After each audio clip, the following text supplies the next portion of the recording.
अस्सलाम वालेकुम। वालेकुम अस्सलाम। क्या हाल है? मैं ठीक, आप सुनाएं, आप कैसे मैं ठीक हैं? हूँ। मेरे बाल ठीक है? बाल बचे जो बचे हुए बाल हैं। बाल बचे हुए बाल भी आपके ठीक है। जनाब। इंडिया अपना पहला ओडीआई मैच जीत गया और पाकिस्तान अपना आखिरी मैच हार गया। वो वनडे मैच है वो। T20 है तो सही ना, दो लोग हम्म। खेल रहे हैं। खैर हाँ, विराट, पाकिस्तान को हाँ। जितना देता बॉलर्स हम्म। बड़ी मार बड़ी खाई है। 160 बड़े रन होते हैं, बहुत रन होते हैं। इस बाद में बात करते हैं, पहले बात करते हैं विराट कोहली की फॉर्म आपको कैसी लग रही है? 5 मैचों में 50+ स्कोर है, बड़े नजर आ रहे हैं भाई, सही फॉर्म में है। यार विराट कोहली कोई रेड हॉट फॉर्म में है। वो प्रेजेंटेशन में उनसे पूछा कि आपका घर तो बड़ा होगा, 45th आपको मैन ऑफ द मैच मिले, उन्होंने मतलब अपनी माँ जी को भेजता हूँ। वो बड़ा प्राउड फील करती हैं। ऑफ कोर्स 45 ट्रॉफियाँ मैन ऑफ द मैच की पूरी टीमों की नहीं होती इतनी जितनी खेले विराट कोहली की हैं। और फिफ्थ टाइम ऐसा हुआ है कि विराट कोहली ने वनडे क्रिकेट में 50+ रन्स किए हों। एक तो हो गया ना, अभी ऑस्ट्रेलिया के खिलाफ आखिरी मैच में किए, फिर साउथ अफ्रीका के खिलाफ भी 3 इनिंग्स में किए, अब पहली इनिंग मिल गई उसमें भी किए। अगर विजय हजारे डाल दें तो 7 दफ़ा बनता है लिस्ट ए का।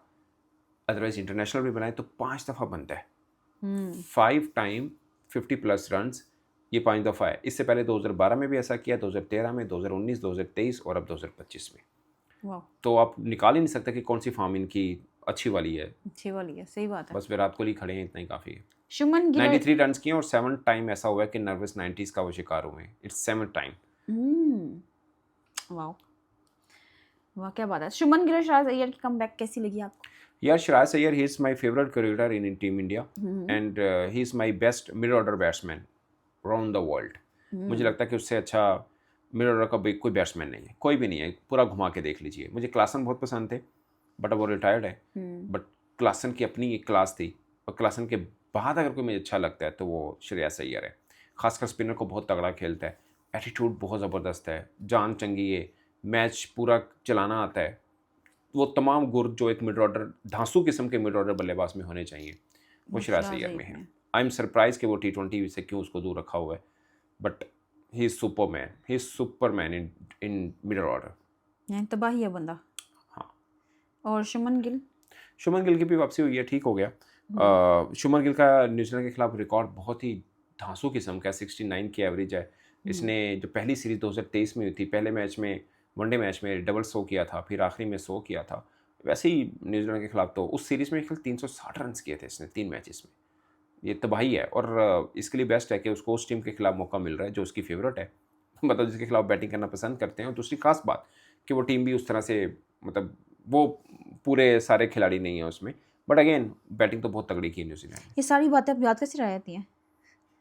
मतलब ये सारे डाटा शाटा फिगर्स के, इतने आउट किए, इतने कैच किए, इतना ये किया, धंधा इतनी है ये, धंधा धंधा भी याद नहीं है। है, धंधा है। अच्छा, बॉलिंग में आपको कोई कमी नजर आई? 300 के रन दे दिए, यार ऊपर बॉलिंग से पता नहीं कुलदीप क्यों यादव को बड़े अर्शदीप। अच्छे खेले हैं। हाँ, कुलदीप को बहुत अच्छा खेले हैं, ये बड़ी बात है। कुलदीप को अच्छा, बहुत अच्छा मिचेल ना ऑलरेडी 200 है मिचेल के इंडिया के खिलाफ in India.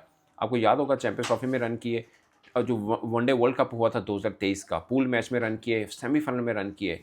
He is very good against spin. और मतलब असल में क्वालिटी स्पिनर वो खेलता है अगर इंडिया के खिलाफ खेल रहा हो। मतलब India they are the best, खासकर इन इंडिया। अगरचे पिच वैसी नहीं थी, बाकी सब चीज़ें हैं, बट कुलदीप को बहुत तगड़ा खेला। शायद 52 रन कुलदीप ने दिए 9 ओवर्स में, पूरे कोटे के ओवर नहीं किए, पूरे कोटे से हर्षद राणा ने किए हैं बस।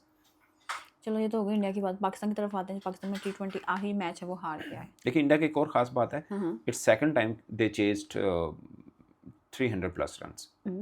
2010 में एक बार न्यूजीलैंड के खिलाफ 300 रन चेज किए, और अब चेज किए। वो अलग बात है कि न्यूजीलैंड ने कभी इंडिया के खिलाफ इंडिया में वनडे सीरीज जीती नहीं हुई है। आज कौन हीरो था, ये भी बता दो। Virat Kohli man of the match बताया तो 40। सुनती नहीं हो मेरी बात गौर से? मैं गौर से सुन रही हूँ। गौर से सुन रही है। वो तो मैन ऑफ द मैच को अपने 40 जो मैन ऑफ द मैच है वही हीरो होता है ना, कोई और हीरो हो जाता देखो, है? आपने मेरे डांडा पीछे रोने लग गया। अच्छा सॉरी। अच्छा जी, पाकिस्तान की तरफ आते हैं। हवाजा नाफे ने कीपिंग भी की है, बैटिंग भी बड़ी अच्छी की है। कैसा लगा आपको हवाजा नाफे? यार पता नहीं क्यों हम हर बार वर्ल्ड कप के नज़दीक में आके तजर्बे करते हैं। अगर कोई बॉलर है तो इट मेक सेंस कि किसी ने रीड नहीं किया। बैट्समैन पता नहीं, बैटिंग उसने अच्छी की है, 170+ के स्ट्राइक रेट के साथ बल्लेबाजी की है, छक्का भी सोना मारा है, बट वो ओपनर है। अब उसको मिड ऑर्डर में खिला रहे हैं, और आपको क्या लगता है कि वर्ल्ड कप में आप उसको कहीं पे लेके आएंगे? मुझे ये समझ नहीं आई। ये थोड़ा मुझे लगता है कि जो हमारी टीम मैनेजमेंट सोच रही है ना, कि कि यार उस्मान खान कीपिंग सो में रही है। कैसा रहेगा, तो चलो साबजा फरहान को अगर कीपिंग नहीं देनी तो ख्वाजा को ट्राई कर लेते, चलो एक मैच में चल भी गया। अब क्या करेंगे, आप उसको ऑस्ट्रेलिया वाले और वर्ल्ड कप स्क्वाड में डालेंगे। और दूसरा एक और सवाल, बाबर आजम टीम में आने उसका क्या करना है आपने? अगर उसको टीम में आना है बाबर आजम को, अब देखिए ना ऊपर कौन है, साइम और साबजा फरहान, दोनों में से कोई ड्रॉप नहीं हो सकता। वन डाउन के ऊपर कप्तान है, और आज कप्तान ने आपको पता है एक खास पॉइंट किया कप्तान ने, आज 375 की स्ट्राइक रेट के साथ बल्लेबाजी की है, 12 बॉल्स पे 45 स्कोर किया जी। ये पाकिस्तान में एक इनिंग में हाईएस्ट स्ट्राइक रेट के साथ बल्लेबाजी पे एट टॉप आ चुके हुए हैं। इन्होंने शाहिद अफरीदी और आसिफ अली का रिकॉर्ड तोड़ा, उन्होंने 7 या 9 बॉलों में 25 रन किए थे। सो वो रिकॉर्ड तोड़ा है, शायद 9 बॉलों में था वो रिकॉर्ड तोड़ा है इन्होंने, मतलब एक इनिंग में हाईएस्ट स्ट्राइक रेट के साथ। सलमान आगा 20 प्लस का समझ ली, सलमान आगा ने बहुत शानदार। ये मैंने यही क्वेश्चन ये बोला था कि फ्लूक लगा है कि वाकई बड़ा जानदार यार उस बंदे में कैपेसिटी है, वो अच्छी इनिंग खेल सकता है, लेकिन अब T20 में ये 1 या 2 इनिंग है उनकी इस तरह की उस तरह। लेकिन अब एक सवाल और भी पैदा हो गया जो आपको पूछना चाहिए और टीम मैनेजमेंट को भी सोचना है कि वो वन डाउन पोजीशन पे बहुत तगड़ा खेला है, उसके पहले भी वन डाउन पोजीशन पे मतलब थोड़ी बेहतर इनिंग्स आई हैं। सो इसका मतलब ये हुआ कि वो बीच में जो आप उसको चौथी 5वीं नंबर पे भेजते हैं वो गलत है। तो वन डाउन पोजीशन पे वो ठीक है। तो वनडे पे किसको भेजें, सारे ओपनर पे ठेके हुए हैं सारे। नहीं, फिर बाबर आजम आएगा तो वो कहाँ जाएंगे? बिल्कुल। फिर फखर जमान को, आज तो फखर जमान खेले नहीं है, और आपका जो यंग लड़का 125वां शायद डेब्यूटेंट था T20 का, उसको आपने नीचे फेंक दिया।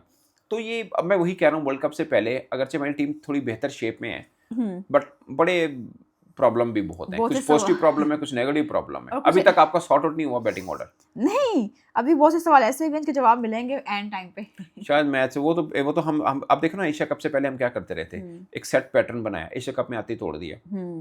अब वर्ल्ड कप से पहले आप तजर्बे कर रहे हैं, वर्ल्ड कप के अंदर भी देखिएगा उस मैच में कोई और बैटिंग ऑर्डर होगा, अगले में कुछ। हाँ ठीक है, बैटिंग ऑर्डर चेंज होता ही है, बट प्लेइंग 11 भी आपका चेंज होगा। लेकिन बैटिंग ऑर्डर वहाँ पे चेंज होता है जहाँ पे यार टीम थोड़ी सी अगली जो नेक्स्ट टीम है जिसके खिलाफ खेल रहे हैं वो हल्की सी है, चलो कोई नहीं चेंज कर लेते। चलो फर्स्ट राउंड में तो हल्की है ना, एक इंडिया ही तगड़ी है, बाकी तो हल्की है, बाकी तो कोई तगड़ी नहीं है। अच्छा, लेकिन जो भी है पाकिस्तान ने फाइट किया। हाँ यार, 160 के ऊपर भी आप 14 रन से हारे हैं, ये चीज़ की खुशी है। आप एक चीज़ देखिए ना, दूसरे ओवर में आपकी पहली विकेट गिर गई थी, वो भी साबजा फरहान की। फिर कप्तान आया, 3.4 में 60 रन थे, वहाँ पे कप्तान आपका आउट हुआ, लेकिन 60 से 67 के बीच में अपनी 3 विकेट गवा दी 7 रन के ऊपर। ये प्रॉब्लम है। अच्छी चीज़ ये है कि 160 रन खाने के बाद 12 ओवर में ऑलमोस्ट 14-15 की एवरेज बनती है, इकोनॉमी बनती है, स्ट्राइक रेट बनती है। आपने उसको पकड़ने की कोशिश की और सिर्फ 14 रन से हारे हैं। सिर्फ नहीं है, मतलब 12 ओवर्स में 14 रन भी ठीक रन होते हैं, बट पॉइंट इज कि आप आखिरी 3 ओवर में आपने 15 की एवरेज के साथ 45 रन बनाने थे, जो कि बनने चाहिए थे। जब आप 8 ऑलराउंडर्स खिलाते हैं तो इतना तो, मतलब 8 तक बैटिंग लेके जाते हैं तो इतना तो होना चाहिए ना कि फिर आपको 3 ओवर में 15 की इकोनॉमी लेके चलनी है, तो वो होनी चाहिए थी, वो चीज़ होना चाहिए था। बट बीच में कोलैप्स हुआ जिसके से संभल नहीं पाया मामला। अच्छा जी, शादाब की बात कर लेते हैं, शादाब के बारे में, नवाज एंड फहीम। और यार नवाज ने बैटिंग तगड़ी की है, बॉलिंग असल प्रॉब्लम ये है कि जो ऑलराउंडर्स है, मैं हमेशा बिलीव करता हूँ कि आपने ऑलराउंडर रखा है तो फिर पूरे ओवर डलवाएं, फिर बैटिंग भी उसको एज ए ऑलराउंडर आप उसको कंसीडर करें। आज आपने 3 एक किस्म के फास्ट बॉलर खिलाए ना, नसीम, वसीम जूनियर और फहीम अशरफ भी। अब उनको एक ओवर में 19 रन हो गए, पहली बॉल पे विकेट मिले, उसके बाद 5 बॉलों पे रन हो गए, दूसरा ओवर ही नहीं है। सो ये कुछ प्रॉब्लम है जो पाकिस्तान ने देखने हैं कि आप इसको कैसे सॉर्ट आउट कर सकते हैं। अगर Faheem Ashraf as a batsman है, फिर पूरा बैट्समैन खिलाओ, एक ओवर करवा रहे हैं आप उससे। बिल्कुल। पिछले मैच में भी एक ओवर करवाया। ओके, शादाब। अब शादाब, नवाज, फहीम तीनों नहीं बनते भाई साहब। मैं तो नवाज और फहीम का भी कहता था कि दोनों नहीं बनते, अब तीसरा पाले है। एक रेगुलर बॉलर होना बहुत ज़रूरी होता है, बहुत ज़रूरी होता है। तो किसकी जगह बनती है? 8 तक बैटिंग के बजाय 7 तक बैटिंग के लिए एक चौथा बॉलर डालें। 3 रेगुलर बॉलर है ना, ओके, वसीम जूनियर, नसीम शाह खेलें आज के मुताबिक, और अबरार खेलें। चौथा भी एक रेगुलर बॉलर होना चाहिए। 4 रेगुलर बॉलर ठीक हैं, आगे आप देख लें, मतलब 4 रेगुलर बॉलर 7 बैट्समैन इनफ है।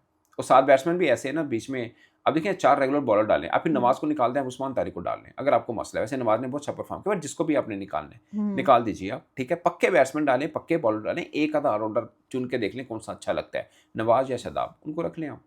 ये दोनों फिर फहीम अशरफ बड़ी टीमों के खिलाफ आपको चीर फाड़ देंगी, बड़ी टीमें आपको इस तरह से।